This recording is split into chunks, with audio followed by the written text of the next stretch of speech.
थंडीच्या दिवसांमध्ये मेथीची भाजी खाणं नेहमी चांगलंच. आता मेथीची तीच भाजी खाऊन तुम्ही कंटाळला असाल, तशी ही गरगटी भाजी किंवा मेथीची पातळ भाजी नक्की करून बघा.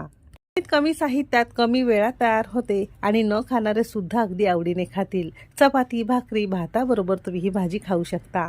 तर रेसिपी नेहमीप्रमाणे भरपूर टिप्ससह तुमच्यासोबत मी शेअर केलेली आहे, म्हणून ती अगदी शेवटपर्यंत नक्की बघा.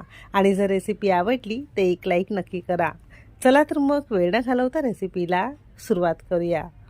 थंडीच्या किंवा हिवाळ्याच्या दिवसांमध्ये मस्त ताजी टवटवीत हिरवीगार मेथीची भाजी भरपूर बाजारामध्ये मिळते. इथे आपण एक मध्यम आकाराची ताजी टवटवीत हिरवीगार मेथीची जुडी घेतलेली आहे. थोडी थोडी देठं खोडून घेतलेली आहे. नळाखाली स्वच्छ धुवून घेतल्यानंतर मोठी मोठी आपण ही चिरून घेतलेली आहे.